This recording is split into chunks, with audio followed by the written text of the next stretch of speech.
Tuesday, March the 8th, 2005. We're interviewing Albert Ullman in his home in Savannah, Georgia. Good evening, I'm Jim Carswell, sitting in for Doug Weathers, who is on assignment. The Coastal Empire and Low Country are remembering this evening. They're recalling the many sacrifices and victories that led to what became known as VJ Day.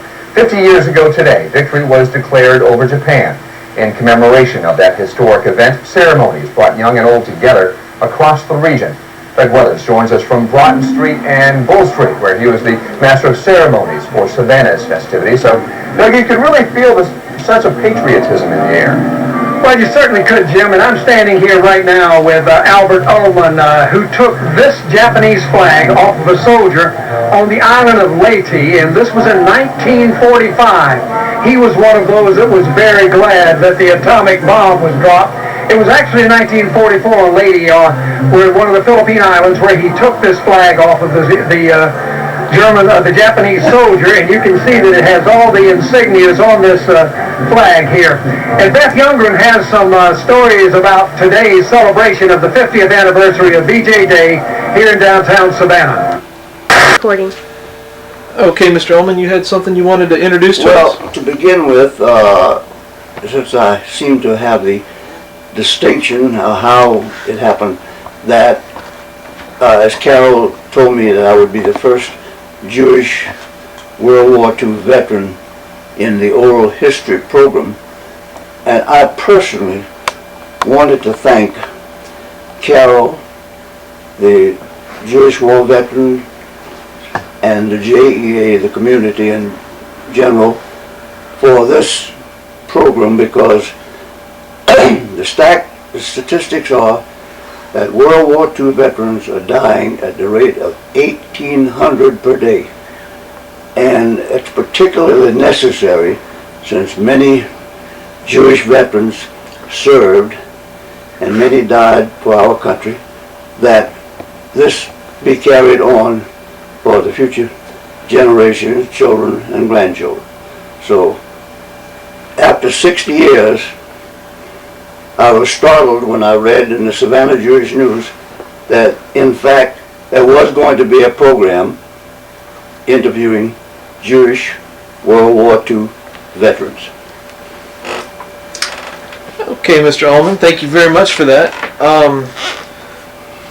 First thing we want to ask is, why did you volunteer for the Army? The reason that I volunteered is that my family, my father, my grandfather, my mother, all came from Russia.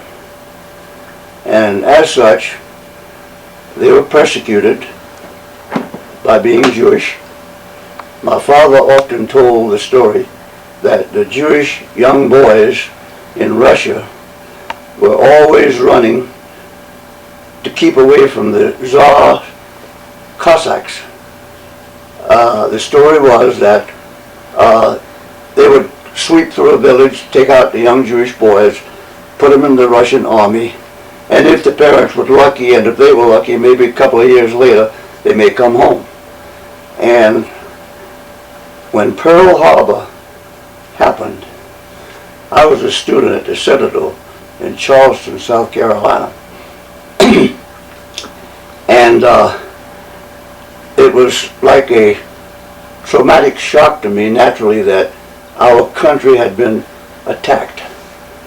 And my first impulse was, I felt a duty that since I was the first decade descendant of being born in America, that I should volunteer for the military.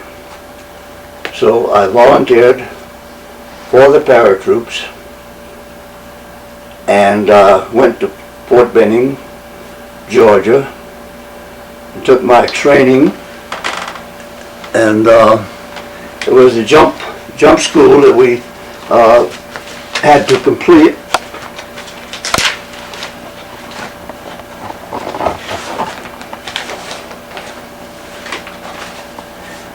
I had to make 5 jumps from an airplane in order to qualify. And then we began our training, military training. All of the necessary functions of being from a civilian to going to war, and naturally we had to be trained. And we were very fortunate that the United States, although unprepared for war, but we had previously maintained armed forces and so forth, and there were people ahead to train us. So, what about, was there any anti-Semitism in the... There was anti-Semitism. In fact, at one point, on one particular island in the Philippines, I can remember that here we were all together fighting for our country, and some of my fellow soldiers were making anti-Semitic remarks.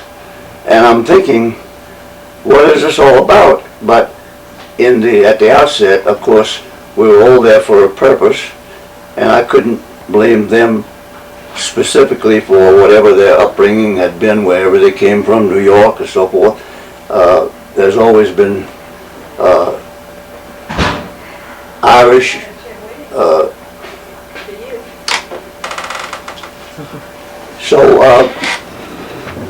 in response to the question, was there anti-Semitism? There was, but it didn't, you had no time for that. You were over there doing a job, and you had the proper training. We did not feel unprepared. I was a medic, and I had the necessary training, and my function was, when there was a wounded soldier, to give him the necessary first aid treatment and so forth, so that we could send them back to the first medical facility that was available, because most of the time this was like in the jungles, as in particular on the island of Leyte. When we landed, the entire island was a jungle.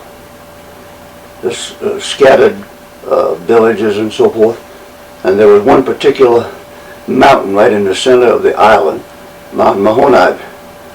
And as a medic, we had to be supplied by air with our medical equipment and so forth.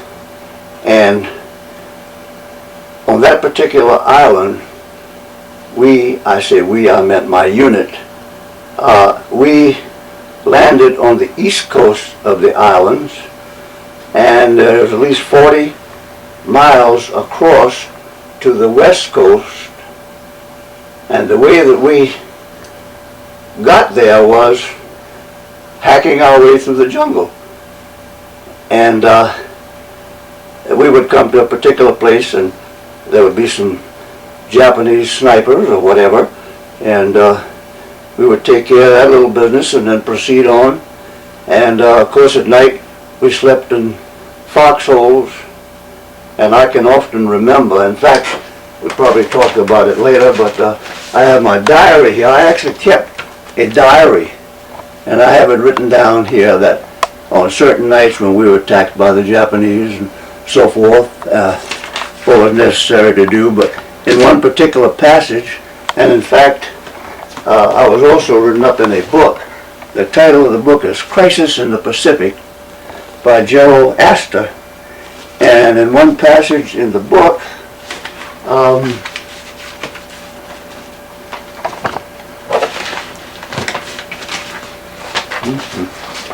here it is. Well, these are some, here it is. This is a copy out of a page in the book, and these are some copies that I made. The author of the book wanted me to send my diary, but I wasn't about to part with my diary. In fact, this diary, as well as this Japanese flag, have already been promised to my grandson, Sam Slotin. And so instead of sending him the diary, he lived in Long Island, I made copies of the pages, and from the pages and from what I wrote, what he wrote in the book about it. This book was written from the eyes of the person who was the author. He interviewed everybody. It wasn't like he did some research about World War II and went to the Army records. He actually talked to the people who are in the book. And in this particular passage, it says, Al Ullman, who was the son of an immigrant from Russia, I made it very specific when I told him that I wanted it to be that way, volunteered with the paratroopers out of patriotism. I saw a cause. In my 19-year-old perception, our freedom conceivably was at stake. As a medical aid man, I entered the mountain campaign. That was the one in particular.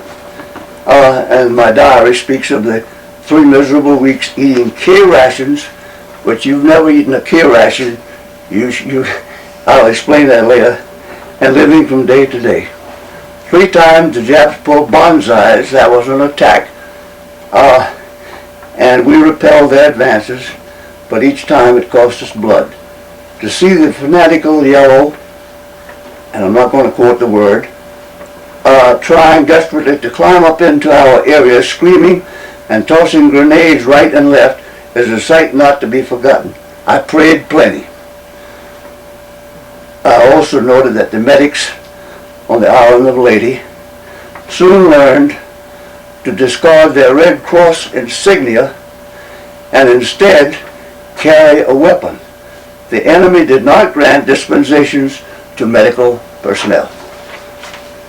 Speaking of medical personnel, what kind of training did you really get to be a medical personnel? Well, as you well know, in trying to be prepared for any casualty, of course the military was familiar with grenades, reaction to a grenade exploding, mortar shells, and so forth. And about the only thing you could do at my level, I was called a first aid respondent. I was attached to a certain unit, and one of my comrades in the unit should be wounded. I would either have to put on an improvised splint if there was a wound, a leg wound or whatever. And in some cases, there were open stomach wounds. And during World War II, penicillin had not been used as such. And the only thing that we had to fight infection was sulfanilamide. And it was very unfortunate, but many of the soldiers died of infection because there was no way to stop it in transporting back to the hospital, the medical detachments or wherever. Tell me about Under the Oakland Bridge. Oh, that's a favorite story of mine. When you have received your training and you've been through the maneuvers and so forth, one of the stories that I like to tell my grandson, 12 years old, Sam, is that in life you need a compass. And the one thing that I learned in the training was we were dropped into a forest at night, and the only thing that we were allowed to have was a compass. And we knew that the headquarters was either north or south, 10 degrees, so forth, and that was the way that we had to find our way back, which in later years served a purpose, because many times when we made a parachute jump, we didn't really know, and here we were in a strange island in a jungle, and like I said to my grandson, in life you need a compass, you need a goal, the way you're going, otherwise you're lost. So I think then you asked me about the medical training. No, but Under the Oakland Bridge? Oh, right. There was one thing that, as you were training and the war was going on, and there was always a saying, and you didn't know which direction you would be going, that one day you would soon be leaving the Brooklyn shipyard, heading to Europe, or you would be leaving California to head for the Pacific. So that day came, and we loaded into the ship, all very apprehensive, 18, 19-year-old, and the ship was going to sail the next morning. And as we sailed under that bridge, many of us later on in talking to each other, because the first journey was 30 days to New Guinea, will we ever, number one, see that bridge again, or if we were fortunate, would be lucky enough to sail under it to return home. So that was the story that went around about, and the Oakland Bridge is at San Francisco, you know, across from San Francisco to Oakland, California. So New Guinea was your first. So then, 30 days into troopship, we could not go on deck at night. And of course, there was no air conditioning or anything, and you were cramped into a, we've probably seen pictures at some point or other, you had about a 4-foot space hanging off of the steel wall that if you felt you could sleep, but we could not go above board at night because in the 30-day crossing, there were Japanese submarines on the prow, and in fact, we later found out that one of the ships ahead of us had been attacked by a Japanese submarine because someone on the deck supposedly had lit a cigarette. In other words, the American submarines as well as the Japanese, they had the periscopes and they could, for miles and miles, they could spot any light or whatever. So that was just another story. But then at the end of the 30 days, we landed in New Guinea, and sort of, New Guinea was also a jungle island, and sort of in preparation, and in the meantime there were still a few Japanese around, but we were very fortunate because New Guinea was under the control of Australia, and Australia was one of the few countries down under, you've often heard, that actually not predicted but prepared for the day when Japan would decide to begin, and they had well-trained, they were called Anzacs, and we were very fortunate that we had some of those assigned to us, because New Guinea, there were tribes out of civilization. I mean, they were running around like, you know, and they had their own wars among the tribes, but they also had been fighting the Japanese. And these guys would shy away from us, but after we were there a while, our commander got permission, and when the moon, you often heard the stories about the jungle tribes, when the moon is right and the dancing and so forth, and I was privileged to be able to go into one of those villages at night, and they were all painted up and carrying on to the moon and so forth. It was just another experience, but the point I guess I'm making is that we really, from New Guinea, were preparing to go to the first island in the Philippine Islands, which was Leyte. And understand there were atrocities that you yes, we observed, we had learned by then what type of soldiers the Japanese were. They were cannibalistic, and we observed, I personally observed, we were going through one Filipino village, and the Filipinos are such gentle, sweet people. They have their own dialect, which is called Tagalog, It's not Spanish, it's their own ethnic dialogue. And when you arrive there, you just learn to love those people. And in one particular case, when we were going from one place to another, we came on a Filipino village in which the Japanese had forced the entire village, women and children, to dig a tremendous grave. You've heard these stories from Europe also. And they shot them all, and there they were. So that was one lesson. And of course, even before then, but more so than ever, we had no love for the Japanese, and of course they had no love for the American soldiers as such. And we later found out about the Bataan Death March. We rescued some of the soldiers who had been, the few remaining ones on the island of Bataan, from the Bataan Death March, which is famous. And that was the island of Leyte. And as I said, I'll pick up where I mentioned before about the fact that we were in the middle of the island, a mountain, and the Japanese would try to come up, and we cut down and managed to make enough room.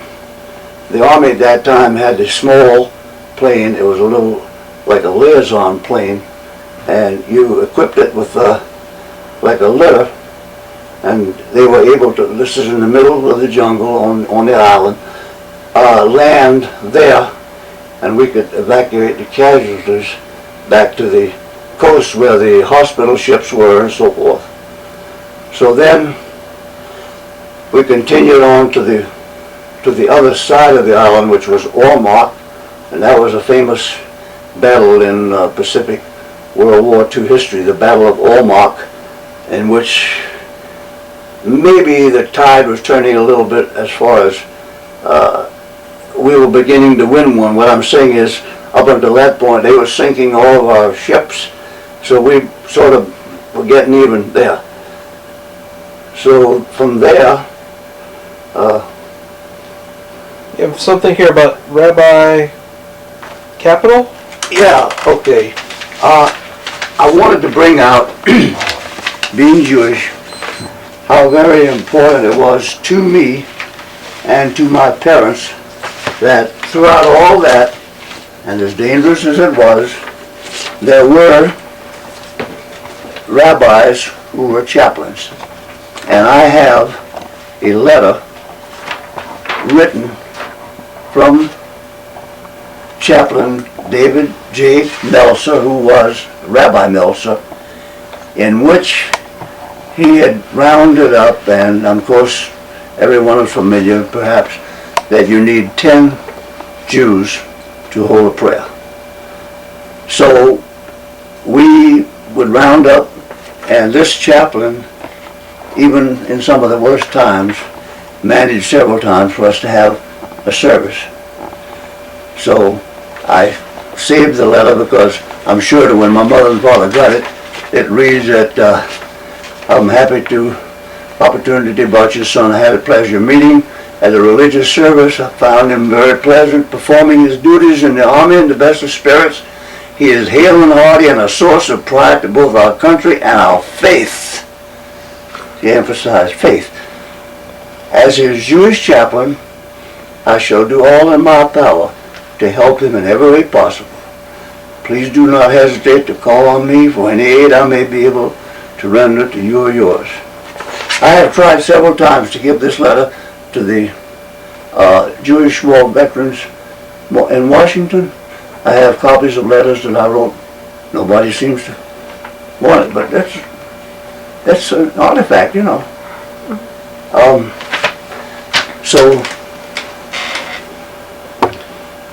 So after you were in Leyte, you moved to the island of Luzon? Right. And that's where the objective of the entire Philippine operation, in fact, that's why the author of the book titled it Crisis in the Pacific, and the liberation of the Philippine Islands, Manila was the capital of all of the Philippine Islands, and the Japanese had occupied the Philippine Islands, and in particular Luzon, because it was more of a, not metropolitan, but I meant there were cities. And General MacArthur, I wouldn't use the word chased, but he had to leave Manila when the Japanese began attacking all the islands. And naturally it was a primary objective for Manila to be recaptured. So as we landed, began working our way up towards Manila, and after several days we got within range, but we were being fired on by the Japanese mortars and so forth, and it took a lot of courage to be able to be in a situation like that and keep your wits when at the same time you were wondering where's the next one going to go.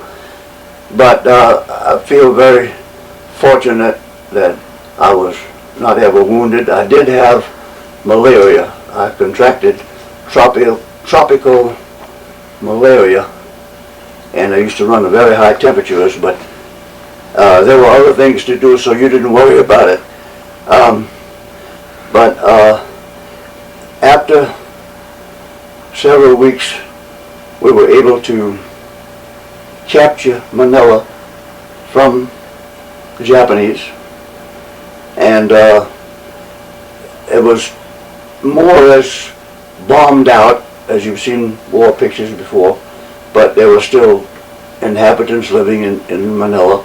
And after that, we began cleanup operations to secure the entire island, because once you had captured Manila, which was the capital of the entire island chain, then you were pretty well secure. And at the same time, Okinawa. Before we get to Okinawa, you mentioned on Luzon that the Japanese were fairly dug in. Yes, that's what I was saying. That they were dug in. They had concrete bunkers under the airstrip, and it was necessary for our soldiers to go over towards those bunkers being fired on in order to, get to the other side, because it was necessary to take the airstrip, because whichever island or wherever you went, it was very important to get the airstrip. That's why I think I showed this newspaper that I happened to dig up when I came home in the Atlanta paper. The airfield on Leyte is reported taken, and this was our outfit that took that airstrip. You didn't know what was going on, this is just an afterthought, in the world. You were there and you had a job to do. And we had no idea what was going on in the world. I mean, we island to island and so forth. So from Luzon, we went to Okinawa. And when we arrived in Okinawa, there were some units ahead of us which had already been fighting there. And we pitched in with what we called the cleanup to finish securing the island of Okinawa, because that was the big kahuna.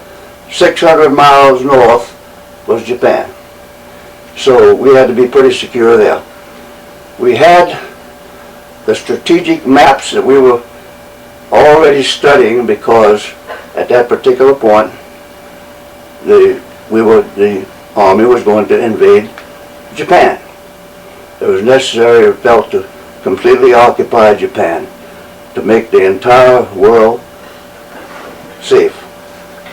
So we were training for that, and we heard just the island of Tinian was next to the island of Okinawa, and just among the troops we heard some sort of rumors about there was a strange airplane on the next island. We had no idea what was going on. All we knew was we were getting ready to invade Japan. A few days later, we heard, we had no idea what an atomic bomb even was, had been dropped on Hiroshima, and that the Japanese were given 2 weeks to surrender. The Emperor of Japan had been misled by the military to the point where I've studied that history also. But they needed the Emperor's permission to surrender. So the second bomb that was dropped, it didn't take very long until the Emperor said, let's stop all this killing, and the war was over. Not over, but the surrender negotiations were taking effect. And such things as this general who was known for the atrocities and so forth, and what's going to happen to this one and that one, and so forth. You can read the whole thing. But we then realized that we were not going to invade Japan, but that we were going to occupy Japan. So, in several days, we were all loaded onto airplanes, and there again, I had this feeling about the Ullman Bridge. It kept following me. I was thinking to myself, okay, here I am now, I'm lucky. We're not invading Japan, but we're occupying Japan. And but we landed, and as far as the eye could see, it was then called Atsugi Aerodrome, Tokyo. The Japanese military was lined up with their backs turned, and the symbol of surrender is the stacked rifles.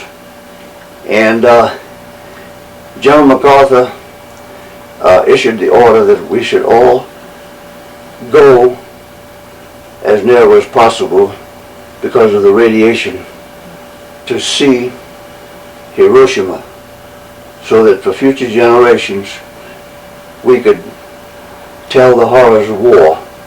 But however, our feeling, and my personal feeling was, you know, I was sorry about all those Japanese, but they didn't like us very well, and we didn't like them. And I was only too thankful to be there walking the streets, and that was our orders. And the Japanese, they're very, in the nations of the world, they were always known about saving face. And it was a strange and eerie feeling to be walking the streets, and you're on one sidewalk over here, and a person, a woman, or a man, or whatever, and they're walking like, hopefully they can walk away without having to look you in the face. So it took several weeks or months, I was there 6 months, to gradually, for them to realize that they had been deceived by their military and what their armies had done. And I suppose you would say that we were eventually accepted, because what could they do? They were defeated. But of course, that was, for all practical purposes, the end of the war. And I stood on the dock at Yokohama Bay and saw the battleship Missouri out in the harbor, in which you've probably seen the pictures of General MacArthur and surrounded by the Japanese officials signing the actual surrender papers. So then we knew it was all over. Then came the problem of when we were going to go home. Well, naturally there weren't enough ships and so forth, so it was necessary. In my particular case, the way that the Army occupied was the commanding officer of your unit would be, and in this case, my unit was sent to northern Honshu, which is a city called Akita. That city was about the size of Savannah, and my commander was acting like as the mayor of the city, and of course, whatever we did, but being medically involved, we occupied a hospital, and I wound up, other than taking care of this Japanese prisoner, which I got this this flag, I wound up there again, taking care of the Japanese. So there again I'm thinking, well, I made it so far, I got a job to do, so that's how I got by. And by way of explanation, if I didn't before, the characters that you see are family, that's a family name. And the Japanese soldier would be leaving, and the families would inscribe their family names on the flag. So I suppose, unless you have other questions. Tell me about coming home.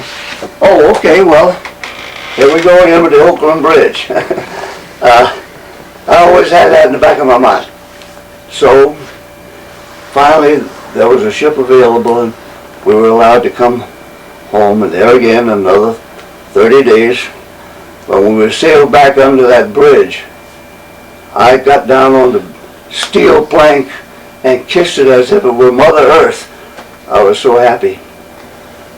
So, it was, strangely enough, and I've done quite a study of history of the wars, the Vietnam War, the Korean War, and so forth, but even though I had been gone from home, of course I had the 1 year's training in the United States, but I had been gone from home for 2 years, not knowing what was going on, and when I came back home, we landed in the United States. Would you believe I found out about the Holocaust? We knew nothing about other than what was going on in our part of the world, which I guess for morale purposes, maybe, I don't know, whatever,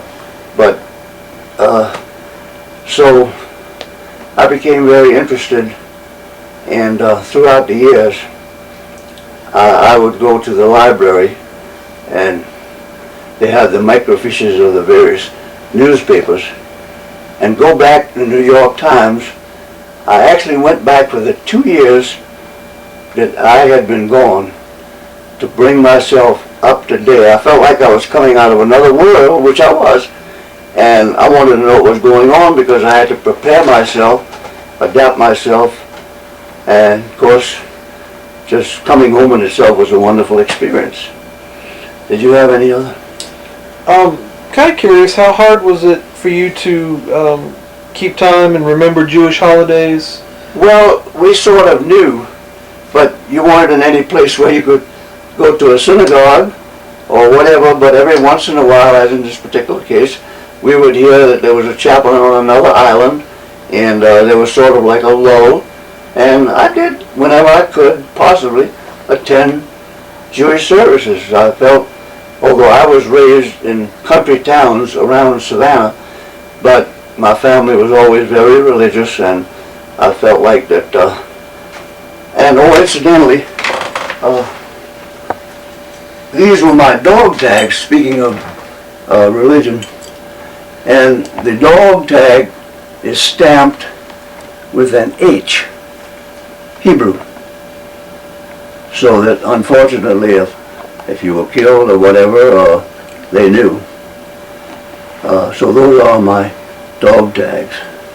And the only reason why I have these, and probably, is I promised all of my stuff to my grandson, Sam Slotin, and these are the medals that will be his. And I can't even tell you, but I think that those bronze stars are for, like, each particular island or whatever. I can't even remember what they're all about. Just the idea that I've always thought to myself, I was glad to have them, but that that was not in my mind, winning a medal. So, all in all, I feel like that, as far as I personally am concerned, it was necessary to enlist. I felt the need for that, being Jewish, being the first generation, and secondly, even at 19, 18 years old, could not imagine any foreign countries coming to our shores. And had we not declared war on Japan, they had a very strong, they had been building up for years and years, and who knows what might have happened. So, that's about it. Earlier you promised to tell us about K-rations. Oh, well, you haven't lived until you had a K-rash, till you lived off of them. They used to drop them, and they were in a little square box, and there was a hunk of hard chocolate that you could hardly bite on. Have you ever heard about Spam? It's coming back now, I understand. Restaurants are serving Spam, and I used to hate it, but it was the only thing. So you had a can of Spam, and a chocolate, and a hunk of cheese, and you could imagine after being about 2 months old how the cheese tasted. But in certain islands, I can remember one time that we were not supplied with food, and on one particular island we actually lived off of coconuts and bananas. You may not have ever heard it, but you can sustain on coconuts and bananas. Was it possible for kosher or specialty Jewish foods? No, no way. Well, is there anything else you can think of that you want to share with us? Well, I mean, you know, as I said, here I happened to find a magazine, World War II, in which my particular, the 11th Airborne Division, U.S. paratroopers, fierce Philippine mountain fighting, and these are all the pictures of where we were jumping out of the airplanes, and the jungle pictures as I have described, and so forth. But it was strange that I found this magazine, and here I saw that it was my own unit. That, I mean, I had no idea. I guess they dug into the stories of the various units and so forth. We want to thank you very much for letting us interview you today. Well, as I said at the very outset, again, I want to thank Carol Greenberg, Morning Star Cultural, the local Jewish War veterans, and the Jewish community, because I do feel like it's very important. There were many Jewish soldiers who lost their lives, and it's important to know that when it came to what we had to do, the Jewish soldiers were right there with the rest of them. And we also would like to make sure that it's okay we come back and interview you again. Sure.